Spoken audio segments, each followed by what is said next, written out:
What's going on, everybody? C4, welcome back to the channel, and today we are here for episode 3 of our 1994 Miami Dolphins franchise mode, where the plan is to start here in 1994 as the offensive coordinator under the legendary Don Shula, with the legendary Dan Marino at quarterback, with the legendary Chris Carter, who we acquired via a blockbuster trade in the last episode, with the addition of, the great Irving Fryer on the defensive side. I'm not gonna lie, outside of Troy Vincent and Bowens, not overly familiar with any of these guys, but we're work in progress. It's 1994. I don't know how long we're gonna be the offensive coordinator here in Miami. Might not be too long until we get a head coaching job. We're bringing this gimmicky air raid offense, but that has yielded a 6-0 start. Luckily, our 88 overall offense for the Dolphins kind of works with what we're trying to build. But we have the number 2 offense right now, the number 1 defense. But so far, I've been playing every game, and I think that's the reason why. I'm an absolute monster at this game and one of the best to ever do it. Another thing is, like, Madden 24 is going to be coming sooner than you expect, especially because I'm a dirty EA shill. I'll probably get the game like early August, like the first week of August, second week of August, likely the first week. So, like, that's kind of where we're at right now, is planning content until that point. And right now we have obviously another retro series going on with the Cleveland Browns, starting with the 0-16 Browns, and we go 1 full year per episode. I don't necessarily want to hit that pace with this because, we still got a month and a bit. But what I am thinking is, I think we do this in halves. Every episode will be half a season, so from start, and I feel like the good ending point would be the trade deadline, because obviously making trades in this is going to be pretty fun, trying to acquire, some of these old school legend players, like a Chris Carter, like we did in the last episode. So, today's episode, I'm going to kind of counteract the first couple episodes of the slower pace. We're going to finish the 1994 season. We're also going to throw in a little bit more sim, which I think will balance out our roster, because let's be honest, offensively, we should be very good, but defensively, we're one of the worst defenses in the league. That would likely cost us a couple games along the line. So we are going to quickly, right now, sim the next 2 games, Week 7 and Week 8, to get us to the midseason, and we'll reevaluate from there. It's almost fitting. First sim game, first loss, 24-14, the Atlanta Falcons, in a game that we actually did have a player of the week. Cox, our linebacker, 13 tackles, 1 interception. Look at the players there. Hey, John Elway, AFC Offensive Player of the Week. But I mean, honestly, what am I? You want me to sit here and say I wanted to go undefeated in my very first season on a team that I picked because I didn't think they were going to be, unreal or anything like that? We do have an injury here. It's J.B. Brown. He is our corner 2, firmly our corner 2. I think the drop off at corner is quite significant now that we're going to be missing him for 6 weeks. Jesus. Our already bad defense is going to struggle. Like, look, what's our... I couldn't only imagine. What the sec... 66! We're going to be going out outside of Troy Vincent. We're going to have likely the worst secondary in the NFL. So this is going to put a lot of pressure on our offense here to carry the load. Our second game that I want to sum up quickly, we get back on the win column. 38-24 over a good Bills team. I mean, I was able to defend a little bit our records because we've been beating up on bad teams. Bills are a legit team, and Mark Ingram, that is our wide receiver 4.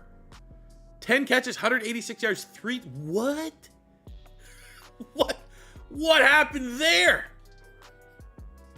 I need to see this, actually. How did my wide receiver 4 put up that kind of stat line? I would believe it if we had injuries. I'd believe it. Look at this. Irving Fryer, wide receiver 2, 5 catches, 63 yards. Chris Carter, wide receiver 1, our X Factor, 4 catches, 53 yards. Keith Jackson, our tight end, 5 catches, 47 yards. McDuffie is our wide receiver 3. He barely played. What the? Mark Ingram, ladies and gentlemen. I don't know. I don't think there's any relation to the Mark Ingram we probably all know right now. But holy shit.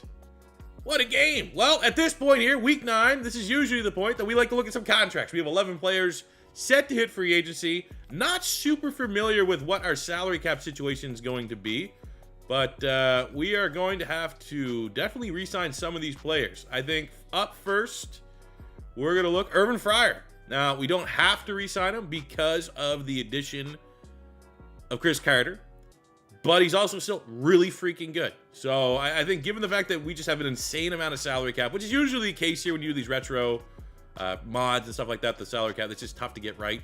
But not letting Urban Fryer lead the building. Brian Cox at 26 years old on a defense that doesn't have a whole lot of talent. Let's see if we can get him on a 4-year deal. Keep him till he's 30.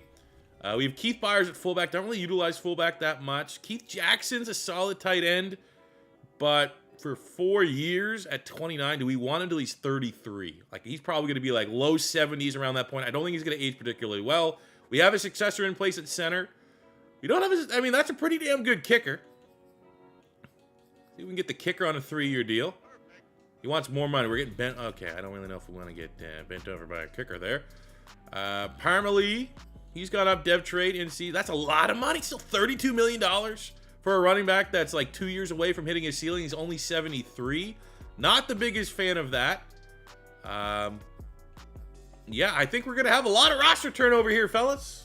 Week 9, Sim Pass, you know, a Texas team that is very cupcakey. We had them 35-0 as expected, and Dan Marino thriving.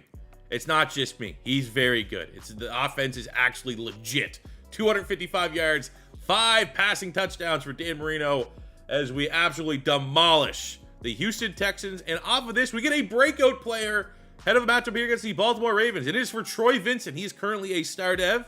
He's also, like, in real life, like, isn't he like the safety committee? He's something. He's like the NFL PA rep leader. I don't know. But if we can get him up to a superstar as we take on another cupcake squad in the Baltimore Ravens, I think that's going to be a huge get for a defense that's not particularly great. And we win 30-17. Maybe. And unfortunately, pretty quiet game. No superstar dev for Troy Vincent. Another victory, week 11. I'm going to be honest. Probably next game we lose is when I'm going to hop in and play. Because, you know, again, let's allow the sim to maybe have a couple hiccups here for the Dolphins as we are an incredible 10-1 here in year 1. We have another breakout scenario coming off of that Jets victory, and it's Dwight Hollier, Canadian. If it was Canadian, that's Hollier, but he is a normal dev linebacker. Our linebacking core outside of Cox is not the best. Pause. But a great matchup here against Carolina, another cupcake squad.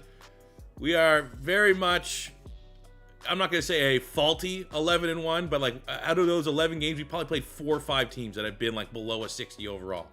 It's not necessarily all on my team being dominant. Hollier did not hit the dev trait, which is, I believe, the 3rd time in year 1 that our players yet to hit a dev trait. We have a breakout here for Dan Marino, who's already an X factor, so this means more so would be a massive chunk of XP, and the way that he's playing, he likely will hit this in the sim. 1 or fewer interceptions, 400 scrimmage yards for Dan Marino here in the upcoming matchup against the New York Football Giants. We'll see if we can hit that. I'm telling you right now, we'll probably, I don't even care. I want to play right now. I'm going to hop in after the sticks on this bye week here. We went 25-24, very close game against the Giants. Probably not high scoring enough for Dan Marino to get the XP boost. But we still got the W. We still got the win. We got the best record in the NFL. And going into this bye week, I definitely look forward to spending those 56 stat points on our offensive coordinator tree. I think we probably should just clean up the practice makes perfect tree. We'll bump this one up to get more release for our wide receivers. Bump this one up to get more carrying for our running backs. Bump this one up to get more catching traffic for our wide receivers. Still got 26 points. Need to decide...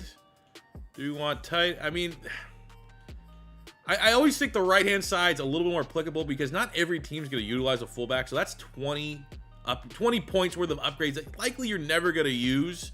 Obviously, this is the only way to get the finesse on your offensive line. But we're going to go here and at least, I mean, tight end's a little bit more universal, especially when we move on. We never know if we're going to be changing teams, changing schemes. If that team doesn't have a fullback, that's kind of a waste of points there. So we're going to work our way down the right-hand side here. Flush this one out. And hopefully sooner than later, especially on the track that we're getting a lot of stat points. We'll be able to beef up our offensive line. Get 2 more wins to close out the regular season in what was actually a competitive AFC East. The Bills and Patriots can hold their heads up high.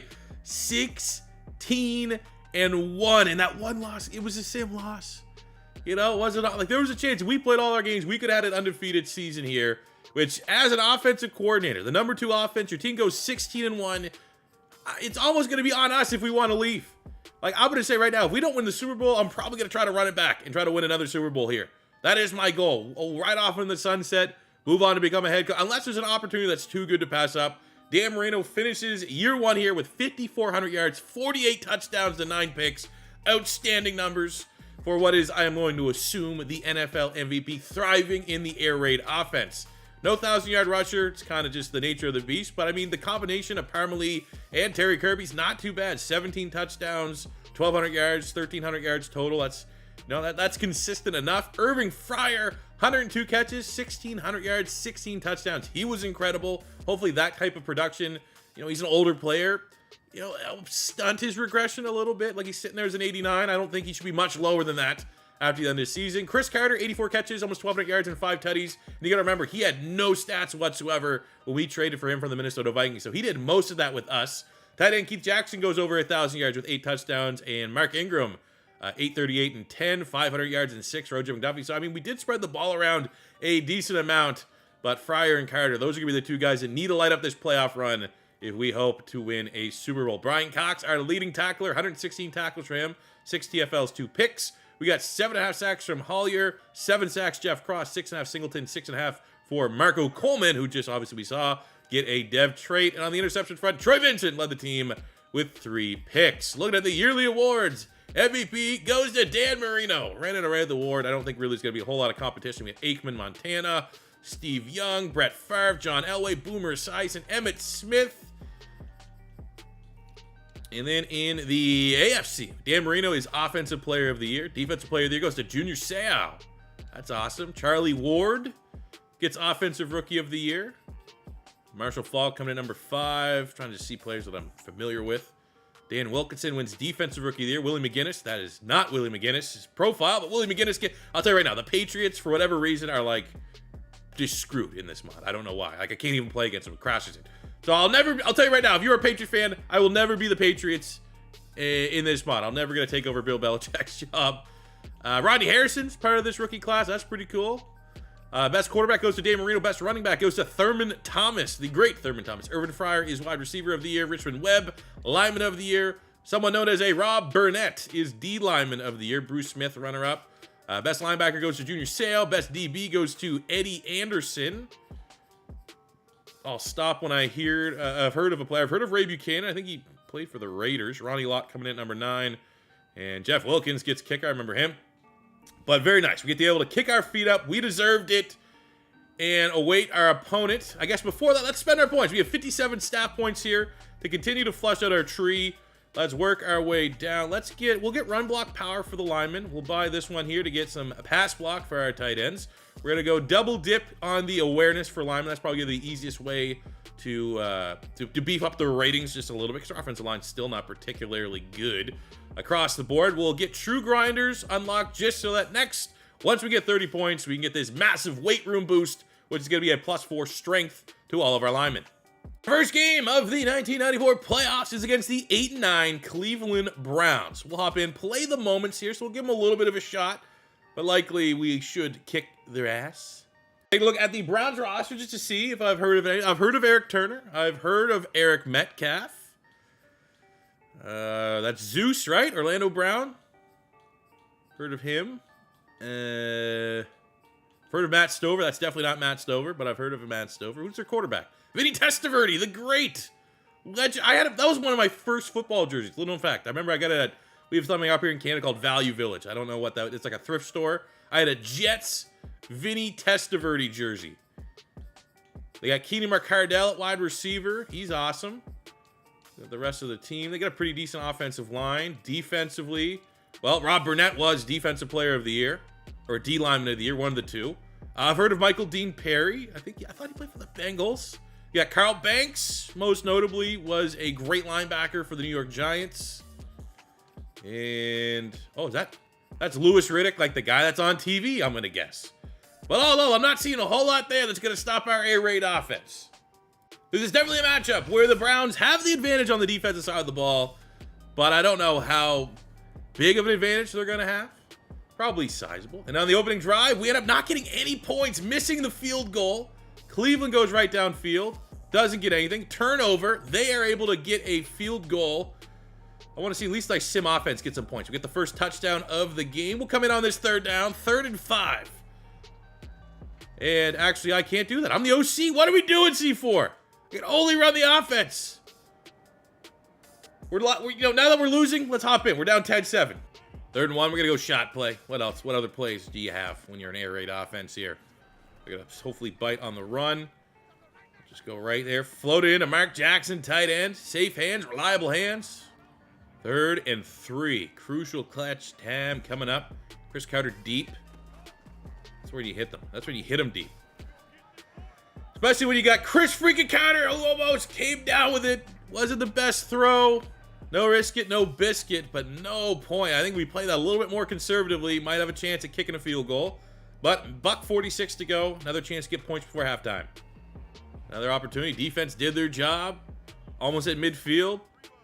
At this point, I'll take a field goal. I'll take 10 and a half. I'll take fucking terrible interceptions right before half. I'll take 10-7 and a half now.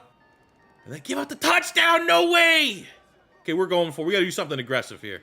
We'll go 4 verts. Got to at least give Chris Carter a chance. They're not going to press, which is smart.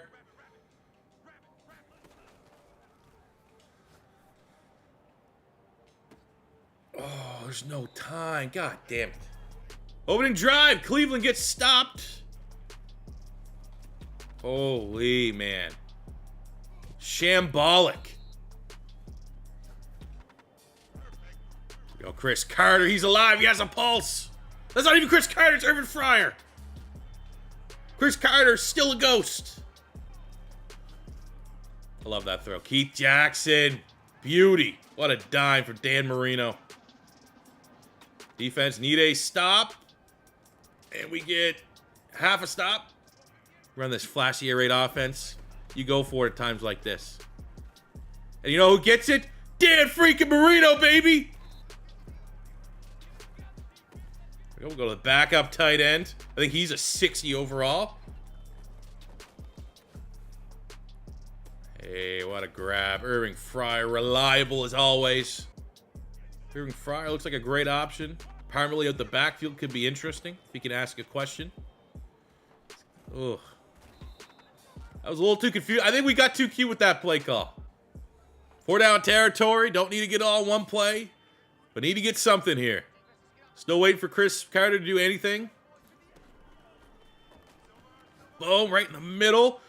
Oh, let's go, McDuffie. Onto the 1. But it is a fresh set of downs. We're going to make sure Chew the clock is on. We're definitely not going to go with a Hail Mary-esque play. We're going to go with a nice, reliable, safe, inside handoff. Parmalee. Won't be the worst thing if he gets stuffed, just no fumble. And he is in for the score. Oh, the pressure is on the defense.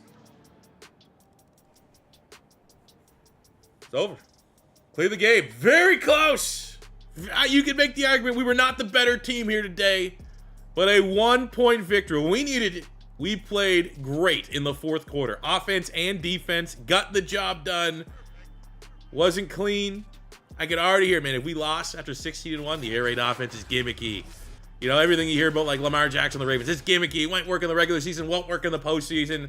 And it wasn't flashy, but 21-20. The Dolphins are heading to the AFC Championship game on the back of a nice performance from Dan Marino, but you're giving the game ball for sure to Irving Fryer. 6 catches, 151 yards, especially in a game that our supposed wide receiver number 1, X Factor, Chris Carter, just pretty much got cardio in all day.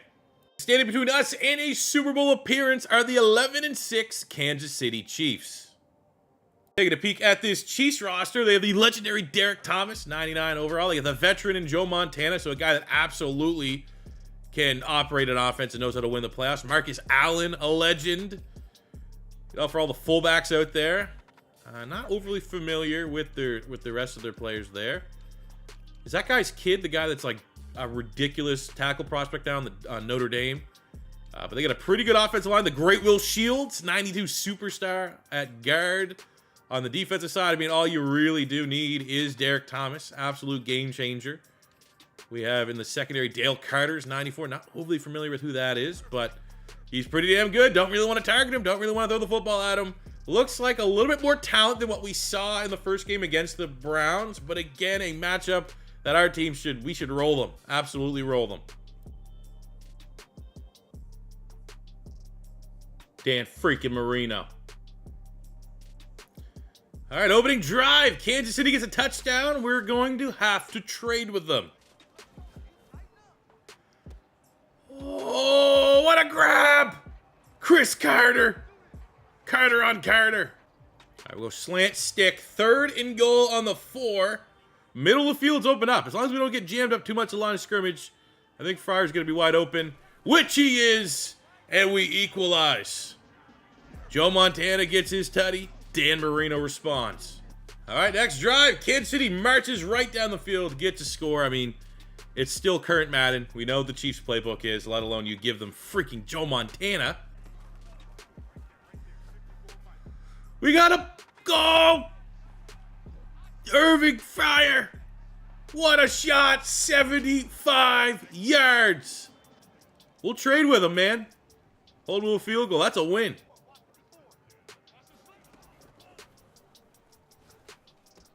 Go. I'm not going to lie. Nothing flashy about the offense we're running right now. We're going for efficiency. In the red zone. Second goal. We'll see if we can surprise them with a run. Backup running backs in. Maybe they don't think anything of it.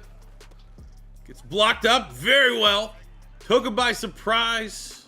And that is the lead regained. Need the defense to get a stop so we get in halftime with said lead. Am I on defense? Nope. And there's Derek Thomas. Welcome to the game. PI. Oh, we got the PI. That's bullshit, but we'll take it. Sometimes you got to be greasy in a match like this, and Chris Carter draws the brutal PI. And we go to McDuffie, the 3rd option. Off to the easiest. Touchdown. Miami goes into halftime with a lead, and we get the ball to start the second half. What is this? Broken play. Go! You old man. Like Irving Fryer on this matchup for sure. I hope that doesn't mess things up. Oh my God. Boom. Touchdown. Easy. Filthy off the line. I think this is where our skill position players are going to pull ahead of Kansas City. Yeah, you got Joe Montana, but you ain't got the weapons we got. Drive stalled here a little bit. 3rd and 12. In field goal range, depending on the wind. Just want to keep scoring points. Yeah, that's too easy. 3rd and 10. McDuffie. Oh my God. They don't have anything. You know, Chris Carter not the fastest. Irving Fryer not the fastest. McDuffie only has speed. And like a, you know, he's predecessor to Tyreek Hill. He's just so fast. Touchdown Kansas City. They're not going away.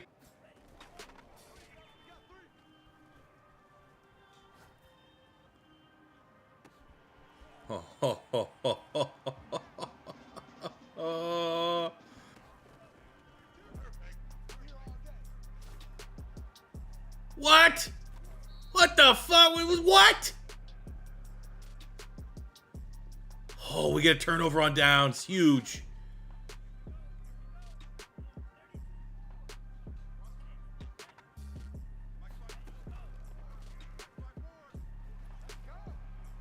Throw it. Well, there's 100 points. Can say that in the thumbnail. Oh, no. We are just letting them back in this game. Okay, this is not good, man. We're fucking throwing it at this point. We need a first down here. We don't get this first down, we're probably going to lose. So we're going to, man, you know, like Chris Carter, just throw it up, let him make a grab. Oh, that's no PI! PI! Oh, my God. That's, I mean, it's not over, but that is, oh, that's a brutal call. All right, we got drive, trail, 3rd and 5. Gonna throw for it. I mean, worst case, just get completion, make him use all their timeouts. I'm not gonna lie, we're looking at B. Chris Carter at that first down. Got him. He holds on to it. That is gonna be game. What an AFC Championship matchup. And in an all-time classic 55-52, Dan Marino and the Miami Dolphins are headed to a Super Bowl. Look at that, man. Over 500 yards passing. Both teams. We gotta look at the box score here. Dan Marino, 558 yards, 7 touchdowns, 519 and 5 for Joe Montana. Both quarterbacks protected the football. Running the football, talent-wise, they get a massive advantage for having Marcus Allen, but the run game was non-existent. Look at the receiving here. J.J. Burden was their leading receiver. Look, we had 147 and 3 for O.J. McDuffie. A breakout game, 119 for Chris Carter, but Irving Fryer, 7 catches, 255 yards, 3 touchdowns. A legendary performance all around. Defensively, shout out Brian Cox, 15 tackles. With Chris Singleton with a sack, a half sack there shared. Wow, what a freaking game. So we did get our dev traits. We are at the Super Bowl. Irving Fryer, after his ridiculous season, coming off a ridiculous game, is up to a superstar X Factor. That is the only dev trait up or down on the offensive side of the ball. Defensively, we had Cross gets a star dev. Cox gets a superstar. Hopefully we feel a little bit of that in the sim. And noting at the top of the screen here, we got the 30 staff points that we're kind of chasing for to get the last big upgrade of our little OC coaching tree here to be able to get the +4 boost for our linemen. Get a little bit of Mexican supplements ahead of the Super Bowl matchup here against a iconic franchise, the Chicago Bears. Take a look at the Bears, though. I mean, not a particularly strong roster. They got Rod Smith, who's 40. I don't know. Was Rod Smith still playing? There's no way he was 46. Maybe 36. They got James Williams at tackle, not familiar. Eric Kramer at quarterback. Curtis Conway, he's one of their more prolific wide receivers of all time, but not overly familiar. Like this should be a cakewalk. It's looking like we're gonna be winning this Super Bowl, and I'm gonna be looking for a head coaching gig because I got the best freaking offense that the NFL has ever seen at this point. I'm like the modern day. But in 1994, Chip Kelly, the way that we're reinventing the offense. Our 16-1 Dolphins, 10-7 Bears. All the pressure's on us. If we don't win this game, like utter failure. This is a layup. 89 offense against a 69 defense. Now, because we're in this moment, and it's early, let's be honest, it's early to not expect this success year one. We're going to play the moments and only can play the offensive play the moments. So we'll let this drive, we'll let the game get started. From here on out, any other time we get to play offense, we play. Other than that, this game is going to be in the hands of the two teams that are on the field right now. Chicago gets the first score of the game, go up 3-0. It's looking like, honestly, it's a lot of Bears right now. But holding them to 2 field goals is pretty good. Now we have an opportunity to get our first chance, 3rd down and 5 on the 29-yard line. In scoring range to get our first points of the game, but we want touchdowns. We want to flex our prolific offense. We got Irving Fryer Matt lined up against who knows who at corner. I'm going to tell you right now, his bitch. That's who it's going to be. Floated up. Too easy. Touchdown. And just like that, after a non-existent first half, all it takes is 1 touchdown because our defense has done a great job holding the Bears to field goals only. But Chicago's going down to try to, do their own damn thing. They get a field goal. Let's go 2-minute drill. See if we can get some points for half. We have taken a lot of safeties. I literally think I got 2 safeties in this video, so we'll have to see. We'll have to earn this one. If our running backs, let's go, can get us some breathing room, maybe we'll take a couple shots down. Let's go McDuffie. McDuffie on the slants has been money. They just don't cover him. As long as we can get time, which we don't really get a lot of. Make the sideline grab, he does. Oh, what a grab. Now, we've used all of our timeouts. They're suggesting we take the field goal. I am suggesting give me at least 1 more shot. So we'll go verts. Big gamble, though. If this is, inbounds, sack, it's going to be over. It's going to cost us. Oh, my God. X Factor Marino on his X Factor shit. Let's go, man. All right, second half, both teams kind of just figuring it out. We get a nice opportunity here. 3rd and 3 on the 38, so that's scoring range. We'll take it into the 4th. Got mesh. We're going to give it to the running back. Let him do his thing out. Oh. Take the points, I think. Way too much confidence, honestly, in a 73 running back to get that first down. And we missed. Oh, I should have took the field. We missed the field goal. Come on. Okay. And we're getting excellent end of game drive, and you give it to me at the 29. Down 3. In field goal range. Probably should have went to the running back there. We're going to need an X Factor Dan Marino type, though. Urban Fryer. One-on-one at the top. Laughing. Absolute joke. How you not? He just had 300 yards last week. Come on, defense. They're going for it on 4th down. It's over. I mean, I guess we chew it up.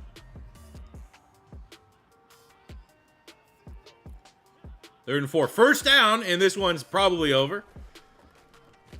Of course, comically bad run blocking. I'm going to trust my kicker to make this field goal. Make it a 7-point. We get the touchdown!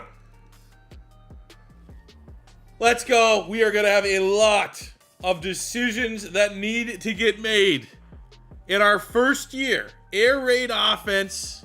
Pat Phoenix, under the legendary Don Shula, takes one of the most talented quarterback, Patrick Mahomes, before there was Patrick Mahomes, in Dan Marino. Takes one of the best offenses in the NFL, 16-1. Goes to the AFC Championship game in the Battle of Two Goats. Over 100 points scored, 7 touchdowns, Dan Marino. The better of the great Joe Montana to get his Super Bowl. And when we needed it most, we got it. 1 season, 1 Super Bowl. I wanted to be here for longer, to be honest with you. But now, given the draft class, like, do we start looking at teams that might have the first overall pick and look at a head coaching job?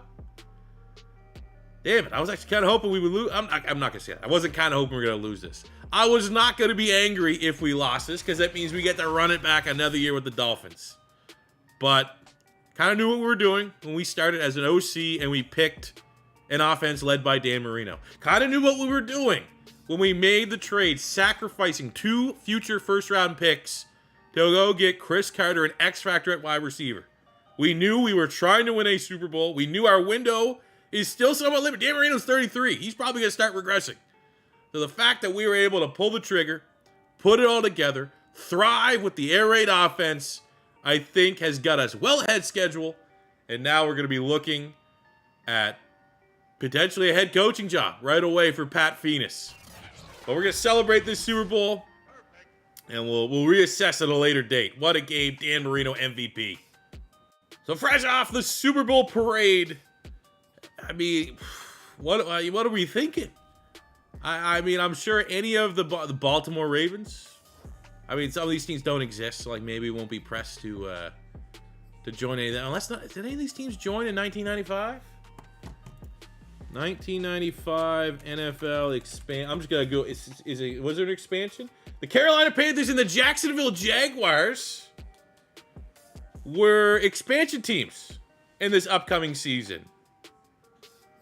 Obviously, we've done a Panthers series already, and we've done a Jaguar. But I mean, we might be able to do an expansion draft if that's something you guys want to see. Becoming a head coach.